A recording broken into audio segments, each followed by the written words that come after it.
dhugumsiisa sagalee cunqursaa moota hunda biqilchituu seenaa seerraa oola haaraawamsi jarii mana abbaa gadaa haaraawamsi jarii mana abbaa gadaa.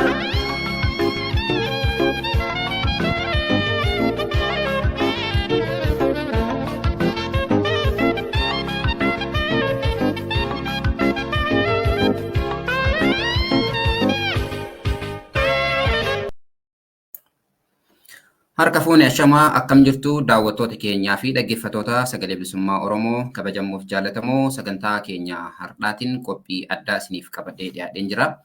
Qophii addaa har'aatiin yakka ulfaataa duguggii sanyii fi akkasuma weerara Oromoof Oromiyaa irratti gaggeeffamaa jiru.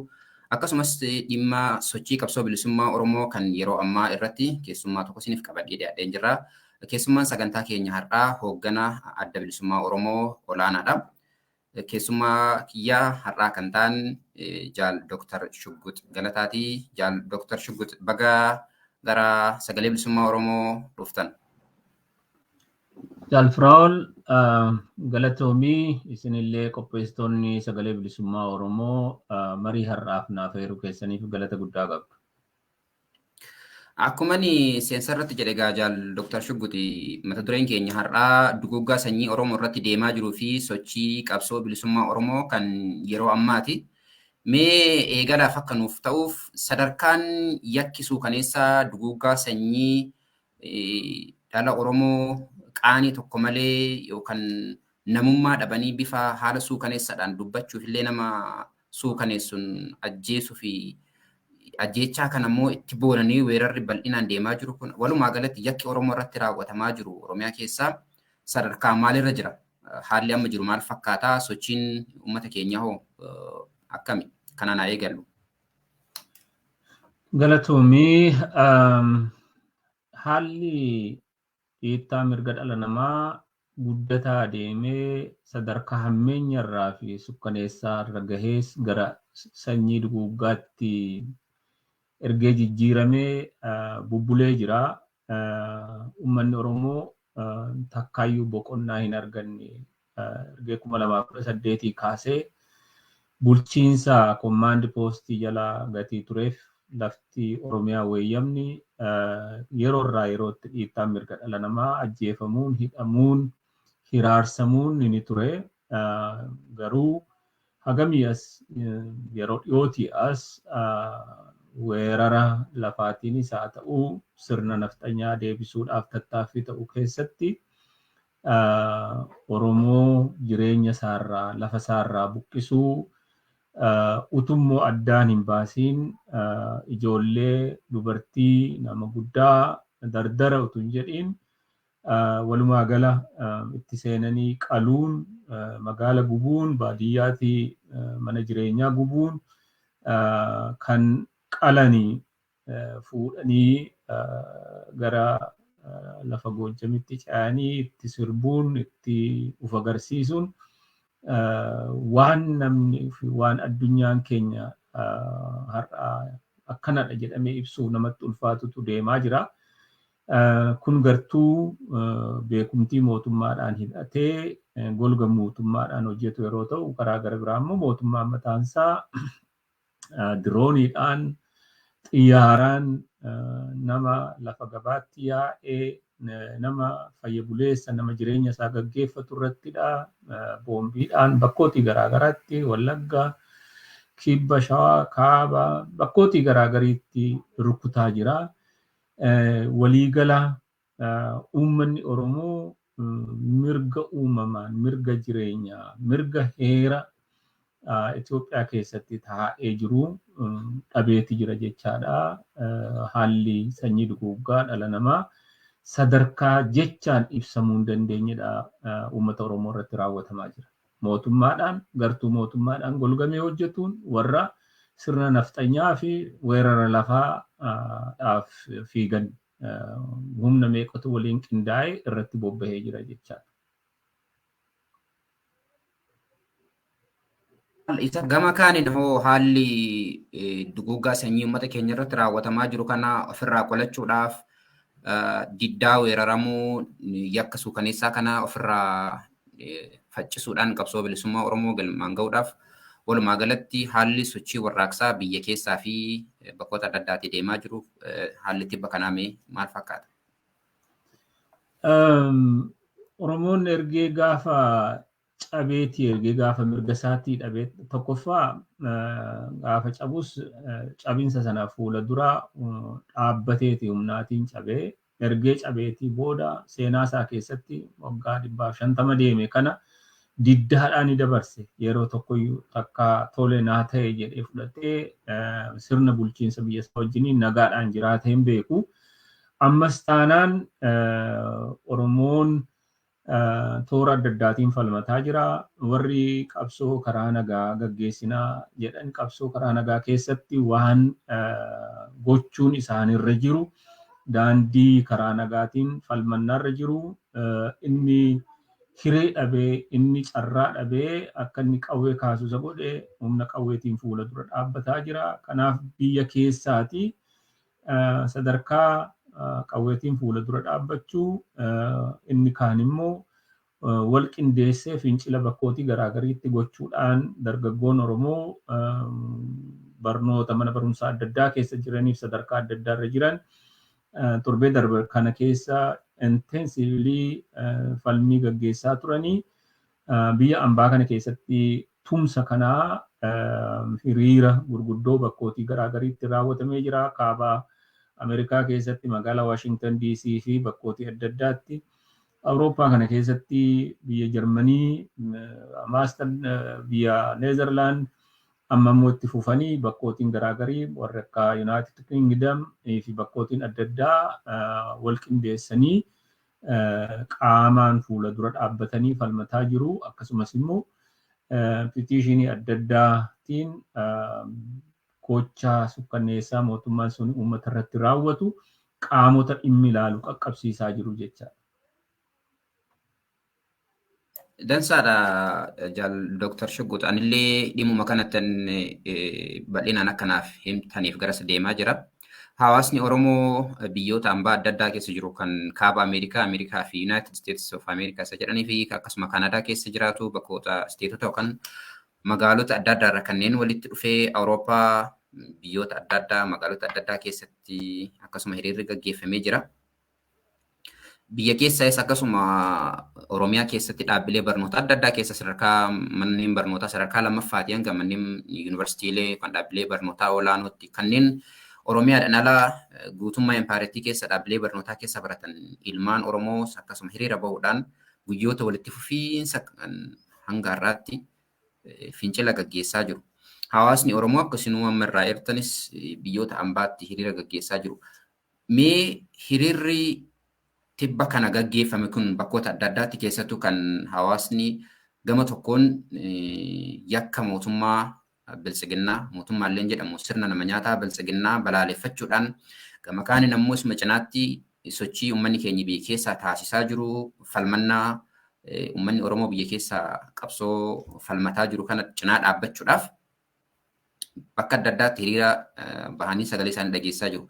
Hiriirri kun yeroo adda addaatti erguma hawaasni Oromoo biyyoota ambaa bakka adda addaa jiru hiriirri kun gaggeeffamaa akka jiru numa gabaafamaa ture yeroo adda addaatti ni dhageenya. Hiriira tibba kana ta'e kana wanni adda godhu jira kanneen tana dura ta'erra haalli hiriira kanaa wanni adda taasisu ni jira. Kan Awustiraaliyaatti gaggeeffame akkasuma biyyoota Awurooppaa keessatti gaggeeffame Noorz Ameerikaatti gaggeeffame bakkoota adda addaatti gaggeeffame kan eeguu laaltan wanni haalli akkaataatti hawaasni keenya bahees ta'uu danda'a bifuma kamiinuu akkaataan wanni adda taasisu ni jira laata yoo jiraate maalidha? Wanti adda isa goosisu hubiin yoomirra caalaa hubiin uummanni hawaasa Oromoo biyya ambaa keessa jiru uummata Oromoo lafarraa balleessuuf sirna lafarraa sanyii duguuggaa gochuuf deemaa jiru. Indiscriminately uummata irratti kabobbahe ta'uusaa martuu hubatee akka uummataatti ka fuuldura dhaabbatuuf garaagarummaa xixiqqaa garaagarummaa ilaalcha siyaasaa xixiqqootiin utuu hin ta'in humna guutuutiin kan wal faana dhaabbachuuf murteeffatee isa sanarratti illee yaada tasgabbaawaan bifatti wal jala deemuu kan inni irratti wal mari'ataa deemudha bakkootii garaagariitti bakka hiriirri ta'e kana hundatti namni hiriirittiidhuma sana duwwaa godheeti bakkarraa deebi'utu hin tahin itti fufeenya fuuldura dhaabbannaa kana itti fufeenya uummata keenyaaf biyya keenya baraaruu kanarratti qoonni keenya maal ta'uudhaa qaba isa jedhu irratti kan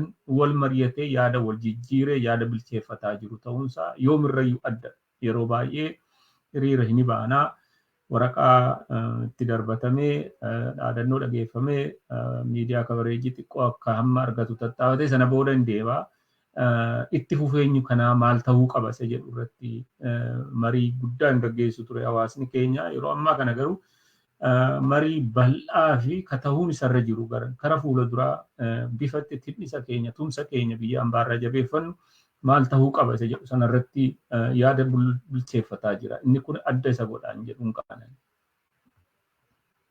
Tole kanuma wajjin walitti hidhatee jaarmiyaan adda bilisummaa Oromoo kan biyya ambaa guyyaa kaleessaa jechuun muddee 17 bara 2022 marii hawaasaa kan qaamoleen hawaasaa adda addaatti hirmaatan kan hayyoonni Oromoo fi hogganoota amantii dabalatee qaamoleen adda addaa kan itti hirmaatan sa'a dheeraadhaaf kan mariin irratti gaggeeffamee marii hawaasaa gaggeessee jira. Beeksisa kanaa baasaa turanii yookaan beeksisni kun qaama koree qopheessituutiin bahaa ture. Akkasuma qophii kun guyyaa kaleessaa gaggeeffamee jira. Mee marii hawaasaa gaggeeffame kanarraa wanni dhaggeeffattootaa fi daawwattoota keenya wanni jettan maalidha? Maal ture kaayyoon marii hawaasaa kanaa? Itti baan isaa moo akkami?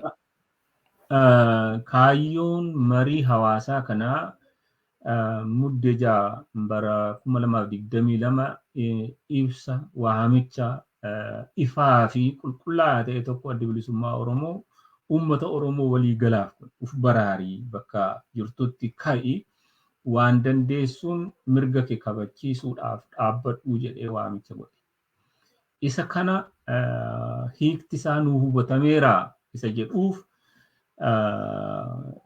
jaarmiyaan caasaan adda bilisummaa Oromoo biyya alaa jaarmolee hawaasaa wala adda addaa waldaalee amantiilee adda addaa jaarmolee marabbaa yookiin civic organizationii adda addaa waldaa hogeeyyii fi qaamolee biyya ambaa keessatti jaarmolee hawaasaa jaarmolee uummataa socho'an hunda afeerraa godhamee afeerraa kanarratti humna guddaatu argamee mariin ture ka jalqabaa haala adda bilisummaa Oromoo waamicha kanaaf geesse namnu gadi fageessee hubachuu danda'uun waan isarra tureef deemsa karaa nagaa keessaa fi mootummaan kun bara dheeraa darban bara waggaa 3 arfan kana keessatti akkaataa innitti uummata Oromoo mirga uummata Oromoo dhabamsiisuuf hacuuccaa cimaarra geessuuf waan tarkaanfii inni fudhataa dhufe sanatu ibsamee kana keessatti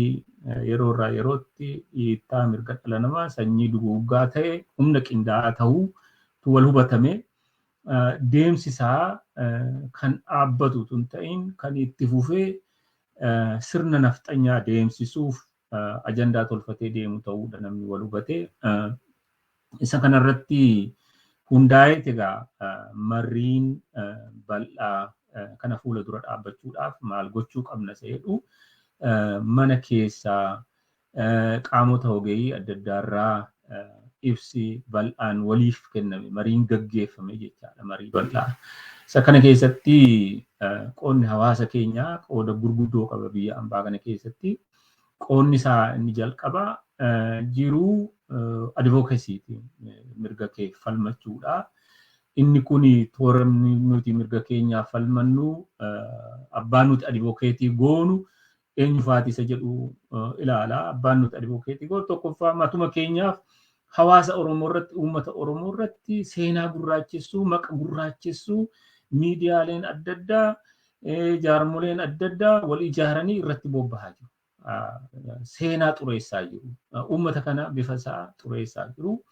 Tokko kana lammaffaa maqaa waraana bilisummaa Oromoo fi gocha waraana bilisummaa Oromoo kan inni hin goone itti gurraachessanii isa kana fuula dura akka hin taanetti akka hiikaa gadhee godhatu addunyaan hubii gadhee akka isheen godhattu oofaa jiru.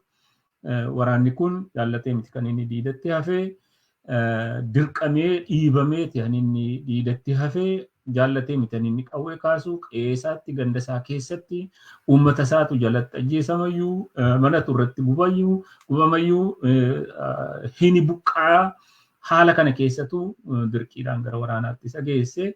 Inni kun akka isa ofii isaanii ajjeesan isa ofii isaanii qalan gara isaatti naannessuu fedhu isa kanaaf ariifkooti gochuun dirqii jechaadha. Kanarratti dabalee hogganootiin adda bilisummaa Oromoo miseensoliin deeggartoonni Oromoon har'a 60,000 mana hidhaa keessa jiru.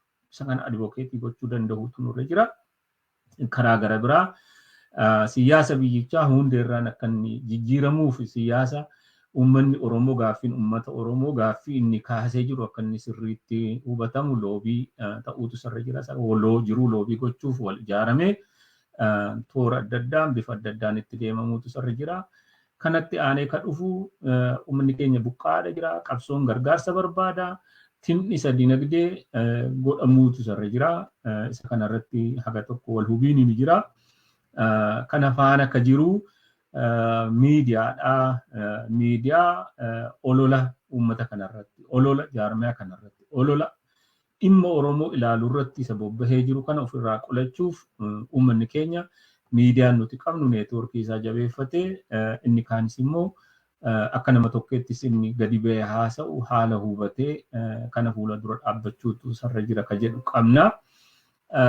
Isa kanarratti namni bu'uuraan bal'inaan irratti mari'atee biyya keessaa humanitarian aid wanta tahani isa kanaaf jaarmiyaa namoomaa kan uummata bakka irraa buqqa'e uummata rakkoon isa mudate kan hongeen itti dhufe kan akka gargaaru jaarmiyaa gargaarsaa qabnuutiin akka nufaana dhaabbatudha. Isa kana wal hubatee namni hundeensaa garuu hundeen Oromoon kana caalaa wal ijaaree neetwoorkiinsaa jabaataa ta'uutu sarra jira ka jedhuutiinidha.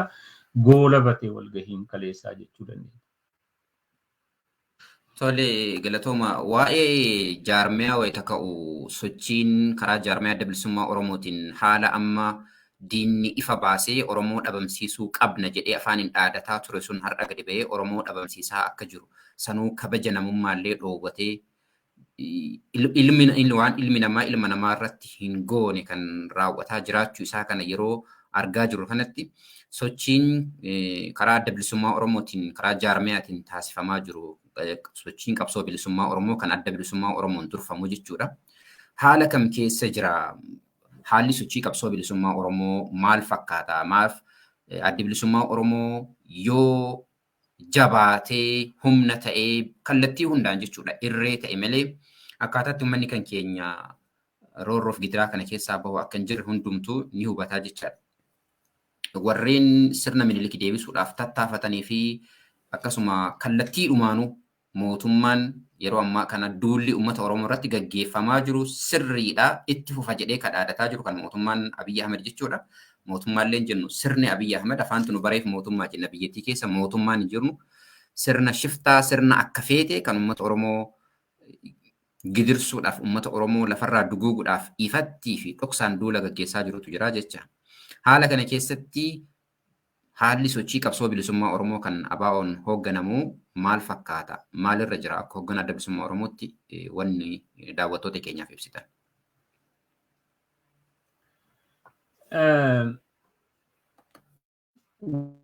Waan hundeerraa nuti hubachuudhaa qabnu akka qabsoon bilisummaa Oromoo jabaataa fi furgaa dhufeen diinni keenyas qabsicha dhabamsiisuuf jecha toora ittiin qabsicha fuula dura dhaabbatu bal'ifataa fi ciminaan risoorsii farkatti qabatee jiruun irratti hojjechaa deemuunsaa ifadha. Inni kun hubatamuu danda'utu sarra jira.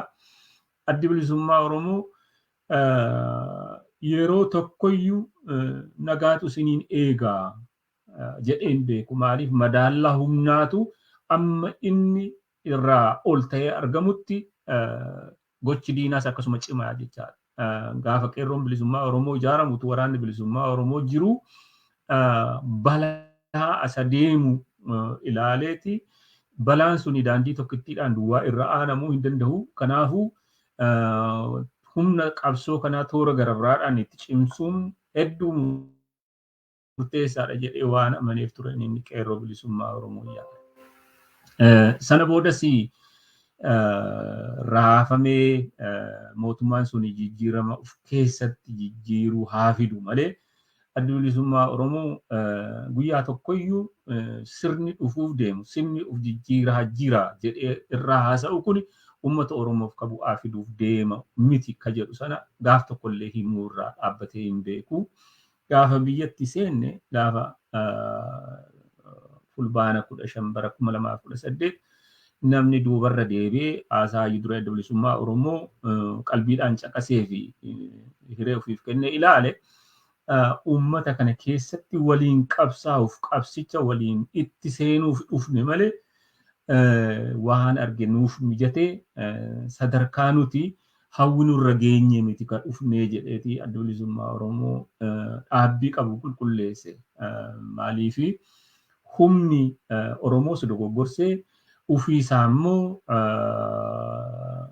deemsa sararaa siyaasaa yookiin immoo political roadmap mataasaa inni qabatee aangoo siyaasaa fi humna mootummaatti hidhatee jiru balaa uummata Oromoo ta'uusaa qulqulleessee beeka ture. Haa ta'uti waan burjaajiin dhalateef Oromoo keessatti isa kanama burjaajii isaa soortaawutii godhutti yeroo fudhatee ammas taanaan adda bilisummaa Oromoo waamicha kana kan inni godhe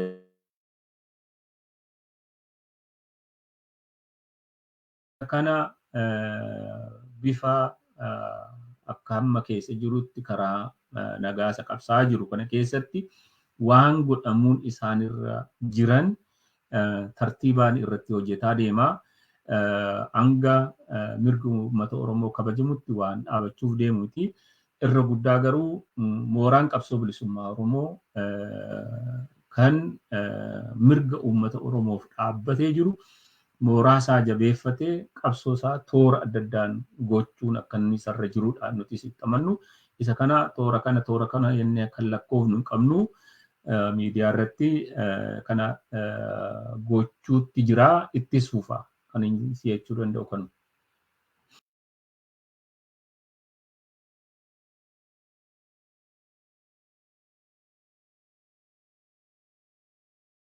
Dhiifama sagaleen qoodame. Dr. Galatoomi gara mata duree keenyatti aanutti dabarra. Amma akkuma inni beeksisaa ture dhimma sochii qabsoo bilisummaa Oromoo kan adda bilisummaa Oromootiin hoogganamaa jiru kanarratti haalli adda bilisummaa Oromoo akka dhaabaatti sochiin inni taasisaa jiru akkasuma immoo karaa kaaniin immoo adda bilisummaa Oromoo akka dhaabatti dhiifama neetworkiin si jalaa badee natti fakkaata. Na dhagayaa jirtaa? Laayiniir darbatee na baase maal ta'e? Tole neetworkii daawwattoota keenya kabajamoo fi jaallatamoo rakkoo kan laafina neetworkii irraa jaal Dr. Shugguxi jidduun adda bahanii turanii bakkuma dhaabni irraa itti fufnaa jaal Dr. Shugguxi. Akkuma nama jedhe haala amma jirru kana keessatti sochiin qabsoo bilisummaa Oromoo daran jabaachuun akkaan murteessaadha. Uummanni kan keenya kallattii hundaan roorroo ammatti jiru kana irraa of ittisuu qofa odoo hin taane eenyummaa isaa biyya isaa kabajsiifatee hegeree isaa ifaa tokko ijaarrachuudhaaf kallattii hundaan soso'uun murteessaadha jechuudha. Kana keessatti waliitumsi uummanni kan keenya biyya keessaa fi biyya alaati haala amma deemaa jiru kana keessatti taasisaa jiru, diddaan taasisaa jiru waa hedduu nama kan jajjabeessudha. Haa ta'u impaayiratti sana keessatti kan roorrifamaa jiru uummata Oromoo qofa akka hin taane beekamaadha. Oromootti hammaattu malee jecha. Akkuma Oromoo kanneen yakki adda addaa irratti raawwatame ni jira. Addatti garuu wayita uummata keenya irratti ifatti duulli irratti baramee, ifatti mormi qalamee, ifatti haala suukaneessaadhaan roorrifamee mootummaadhaan immoo sirriitu godhamaa jira. Borullee itti fufa jedhamee ibsi bahaa jiru kanatti akkasuma akkuma adda bilisummaa Oromoo jaarmeeyoleen adda addaa sabootaa fi sablammoonni impaayera sana keessa jiraatan kan mirga isaaniitiif falman haala uummanni Oromoo keessa jiru kana akkamitti ilaaluu qabu. Har'a cal'isaan ilaalanii boru maalitti deemama wanni kun isaaniif ni oolaa fi hariiroon uummattoonni waliin qabaatan hoo wata uummanni Oromoo akkana ta'u kanatti cal'isanii ilaaluun kun gara kamitti deemaa jettu. Haala hariiroo uummatni Oromoo fi yookaan qabsoon bilisummaa Oromoo falmitoota qabsaa'ota mirgoota saba isaaniitiif qabsaa'an kanneen impaayeratti keessa jiran kan biroo waliin jiru maal fakkaataa isa jedhuufani. Rakkoon ture rakkoo wal fakkaatu qabna lamaan keenya iyyuu rakkoon wal fakkaatu jaarmoleen sabaaf sablammoota adda addaa uummata isaaniif falmaa turan kan tumsa waliin dhaabbannee turre 2015 yookiin sanaan durayyuu hojjetaa turre hedduun isaanii didhaa unuun nu mudate yookiin chaalenjii nuun mudate isaaniinis mudatee ture. Maalidhaa humni mootummaatti hirkatee sirna federaalizimii sabdaneessaa balleessuuf tattaafatu kun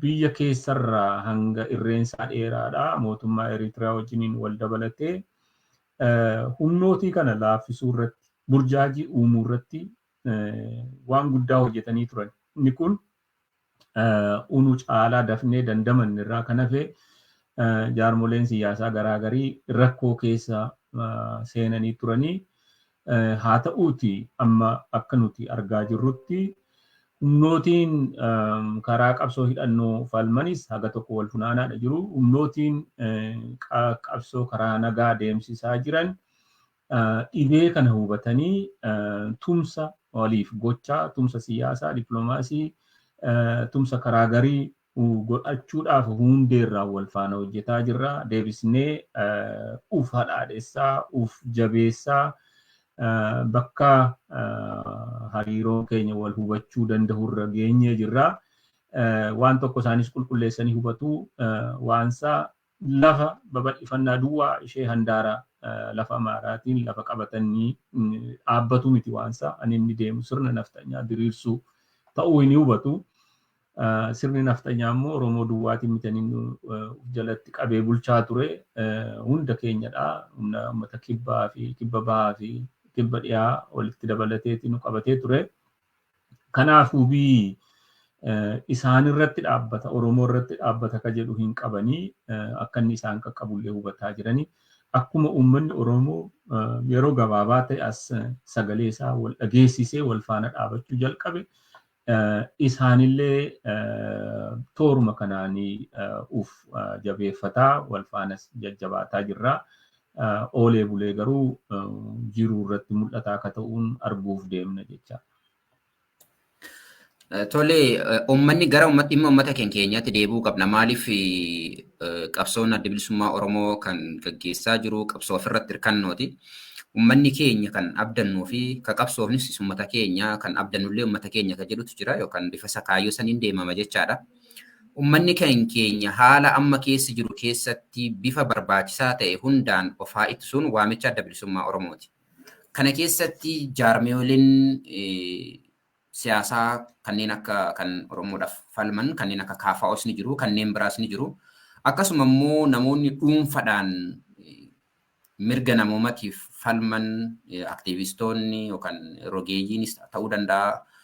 Hayyoonni qaamoleen hawaasaa adda addaa ka biyya keessa jiran ka biyya alaa jiran hundumtuu ilmaan Oromoo bakkoota adda addaa jiran duulli amma deemaa jiru kun duula Oromummaa dhabamsiisuti. Yeroo ammaa kana keessatti yoo of kenniinsan waan qabaniin hin duulle ta'e bifa barbaachisaa ta'een Oromoon humna akka horatuuf akka waan qabu tokko akka gadi baasee ka qabeenya qabu kan beekumsa qabu kan dandeettii qabu kan immoo hariiroo uumuu fi qunnamtii uumuu akka reef jettan loobii gochuus ta'uu danda'a waan adda addaatiin waa gochuu danda'us akkasuma waan qabu hundaan akka duuluuf hayyoota Oromoo beektota Oromoo abbootii qabeenyaa jaarmeeyoota mirga Oromootiif falmina jedhan kanneen adda addaa hundaaf wanni isin dhaamsis hin dabarsitan maalidha?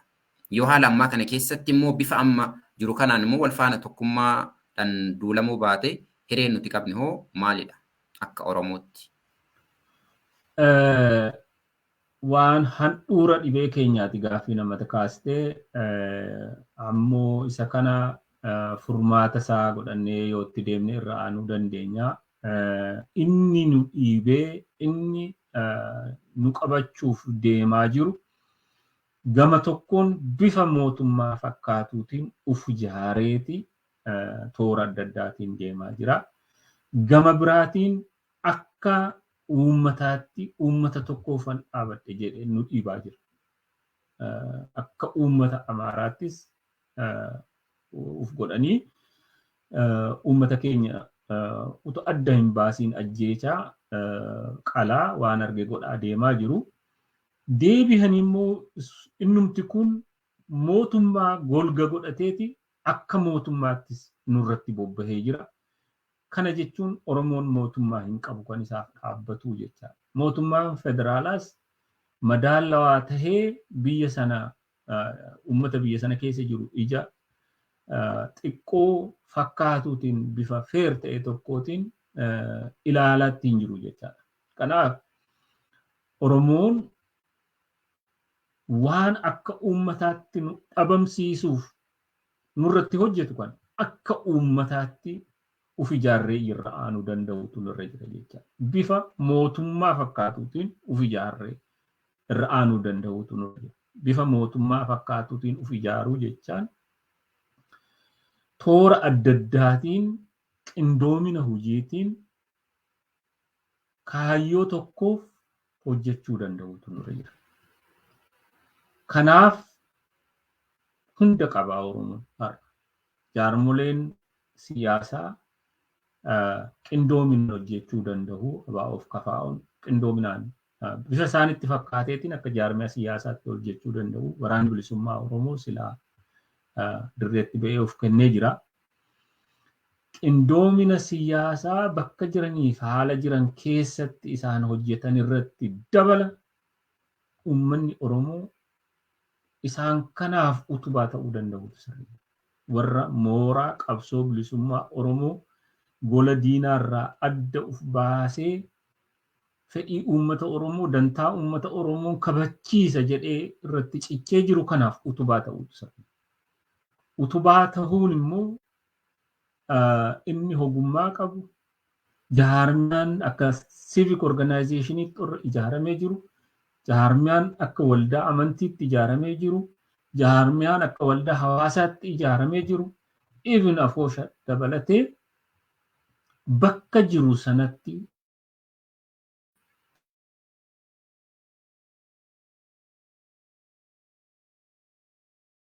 maachaan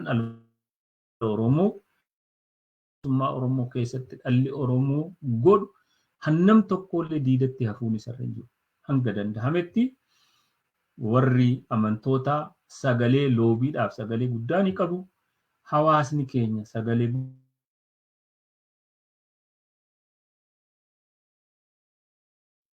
ni qabu. Ilaaluun nurra jiru. Paartiirraa olitti ilaalcha nutti dhufee jiru suni ilaalcha uummata Oromoo baraaruu isa jedhu. Sanaatiin hubatee namni inni mooraa qabsoo bilisummaa Oromoo keessatti gola tokkotti wal sassaabee fuula dura diinaa dhaabachuuf irratti hojjetaa jiru kanatti utubaa ta'ee jala hiriiree hojjetu akka jedhu nun qaba. Waan hojjetamu ifaadha. Biyya keessattis alattis kan qabsichi namarraa gaafatu wallaalee hin jiru. Har'a uummanni Oromoo ni beeka jennee herregnaa. Maaliif bu'ii ba'ii hamaa keessa darbee as gahee jira. Ammallee waan hamaatu isa mudata. Isa hamaa mudatu kana akkaataa itti dura dhaabbatu qindoominaan ijaarsaan wal jala adeemuutiin duwwaa irra aanuu danda'a. Isa kanammoo fireemworkii isaa bifa mootummaa fakkaateetiin yoo uf ijaarre duwwaadha kan nuti kun. Bifti mootummaa fakkaate jechuun immoo bifa paartii poolitiksii irraa ol ta'e dantaa uummatichaa kabachiisuuf wal faana dhaabbatuutiin yoo irratti hojjetamee fi yoo itti fufeenyaaf dhawaataan dhaabbataan wal quba qabeenyaan hojjetame waan kana uf baraaruu hin dandeenya jenneetti amana. Tole Dr. Galatooma anillee gaafiin qabu xumuradheen jira wanni hin dubbatin yookaan hin kaasin daawwattoonni keenyaaf dhaggeeffattoonni keenya dhagahuu qabu beekuu qabu jettan yoo jiraate itti dabaluu dandeessu kan man isiniin jedha. Galatoon fayyaa ta'e waan hafilleen qabu ani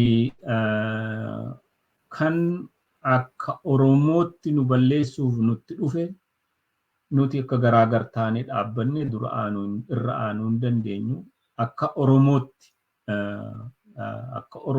Oromummaa keenya hundee godhanne gaaffii Oromoon qabu handhuura godhanne wal faana dhaabachuun murteessaadha kan jedhuniin qabaa. Isa kanaaf uummanni Oromoo biyya keessaa alaa sagalee tokkoon hafuura tokkoon xiiqii sabummaa tokkoon mooraa qabsoo bilisummaa Oromoo warra diina fuula dura dhaabbataa jiran gargaaruutiin tinnisa gochuudhaan tumsa gochuudhaan caqasuudhaan jala adeemuudhaan wal ijaaruun murteessaadha. Haa ijaaramnu ijaaramnee jirra isa ijaaramnee jirru kana haa jabeeffannu jechaa kooti ijaarsa hin qabnu jechaa kiyyatu hin taane ijaaramnee jirra ijaarsa keenya ufitti fudhannee jabeeffannee qajeelfamaa fi qooda hojii nu ilaalu sana keessatti bakka nu jirru keessatti waa gochuun nurra jiru haa goonuun jedha. Qabsoon ni fufaa qabsaan ni kufa jedhama nama keenyatu qalamaa jira nama keenyatu ajjeefamaa jira mirga isaaf ajjeefamaa gatii mirga isaa gaafatee fi isa kana irra aanuudhaaf haa jabaannu waamicha adda bilisummaa Oromoo gadi fageessinee ilaallee irratti xiyyeeffannaa goone haa hojjennuun jedha. Fayyaa naa ta'e ulfaadha. Jaal Dr. Shuggut Galataa miseensa hoogganaa adda bilisummaa Oromoo haala yeroo irratti turtii sagalee bilisummaa Oromoo waliin taasiftaniif maqaa dhaggeeffattootaa fi daawwattoota keenyaatiin hedduu galatoomaa isiniin jedha. Maa irratti Jaal Dr. Shuggut isinillee dhaamsa gabaabaa dabarsitanii jirtu mee irruma deebitanii bakkiin qabeenyi abbaan qabeenyi Oromoo haala ammaa kana keessatti Oromoodhaaf hin oolle beekumsi Oromoodhaaf hin oolle ilmi namaa biyya keessaa lubbuu isaatti gabbaraa jira. Oromoo baraaruudhaaf Oromiyaa baraaruudhaaf bilisummaa fi walabummaa Oromiyaatiif mirgaa fi kabajaa Oromummaatiif jecha lubbuu isaatti baasaa jira.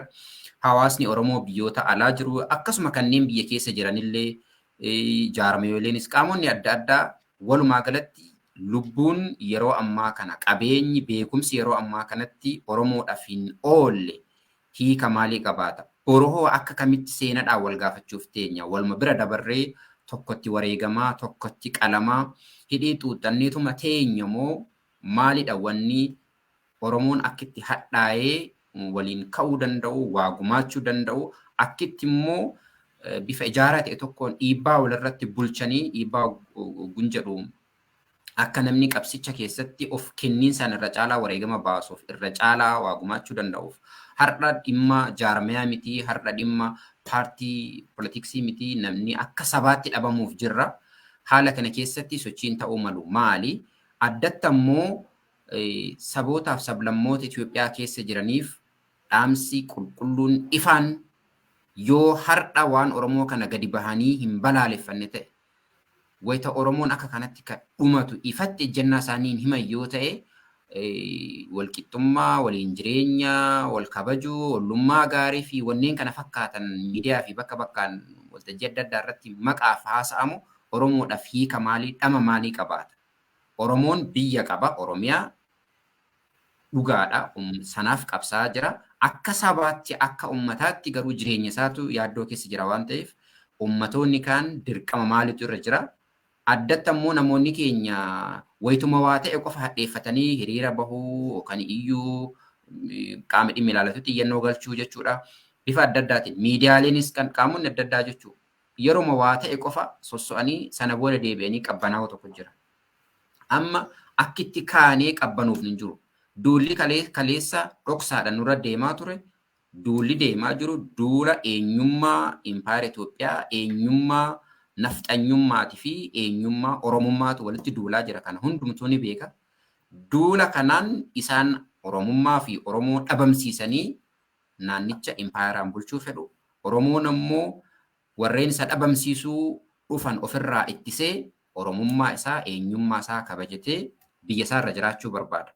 Duula lamaan kana keessatti kan hin tumsine, kan hin baane, kan hin lolle, kan maratee harka taa'u kana maaltu na dhibe abaluu haa wareegama baasu jedhee taa'u seenaan isan gaafatu maaltu jedhama afaan guutanii wanni jedhamu wanni itti himamuu danda'u maalidha? Saboota kaanifoo dhiifama duubattan isin deebisee maaf bakki kun bakka baay'ee serious bakka murteessaa waan ta'eef irra deebee isinitti deebi'e.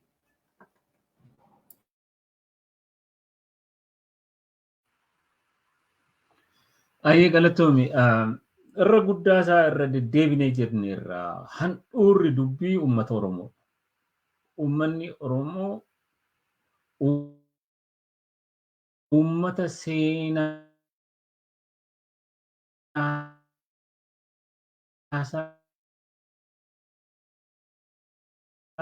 irra deddeebitu hin ta'in uummata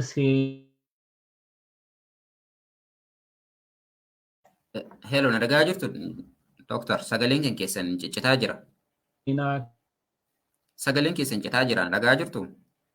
Keessa darbe.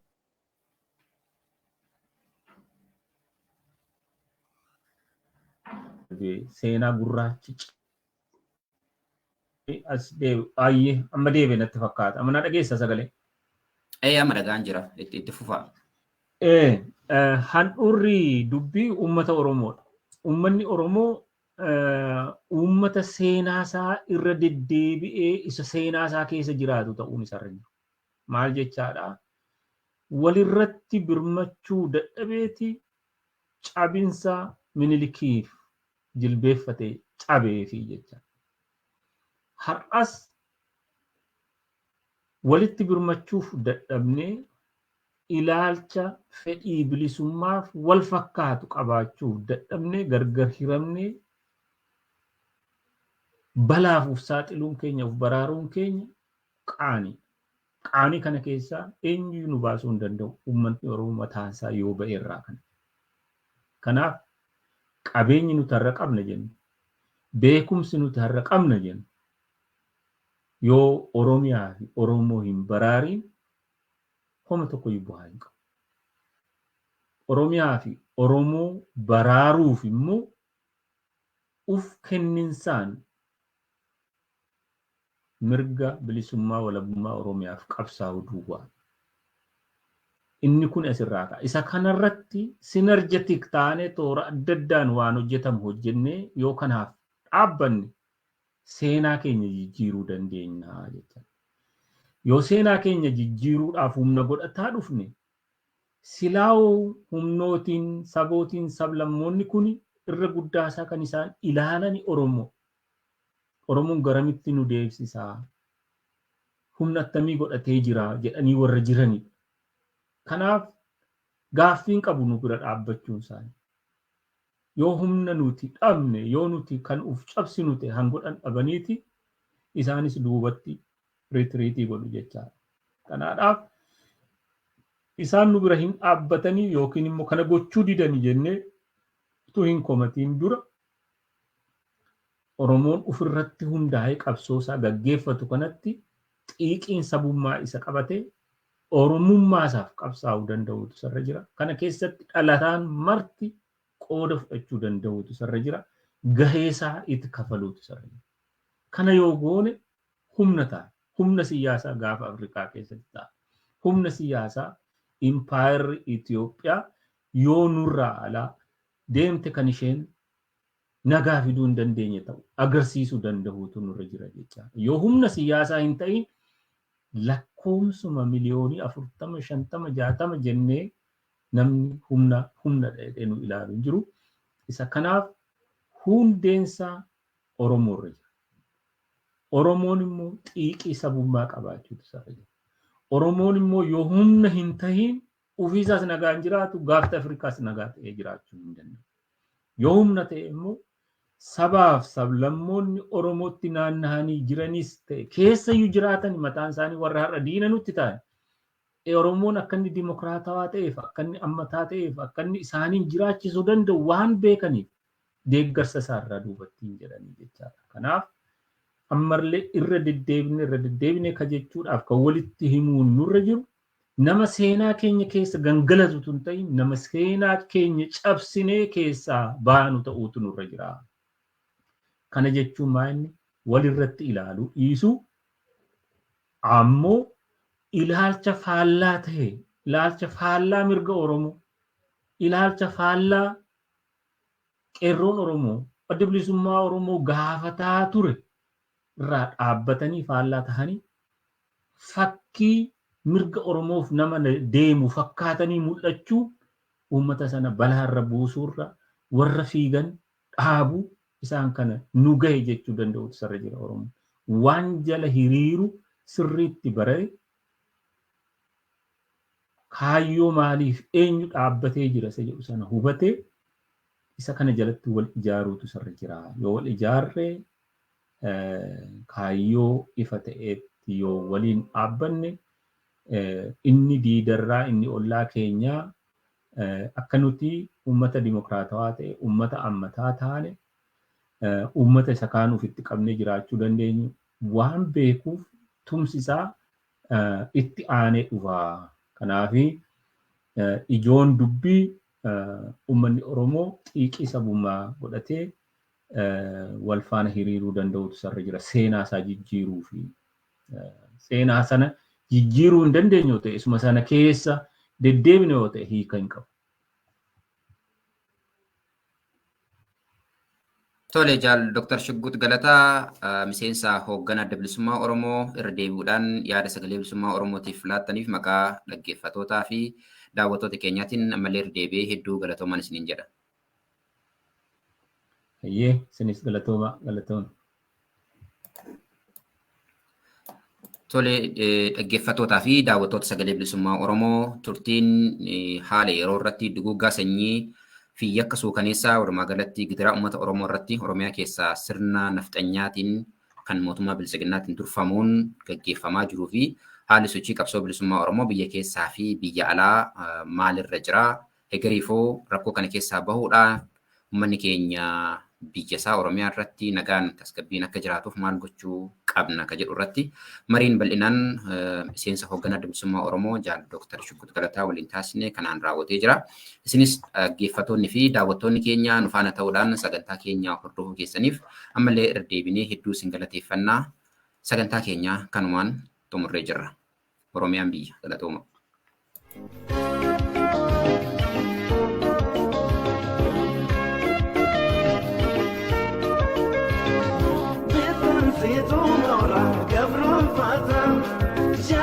Situ irre kapsa wota, didi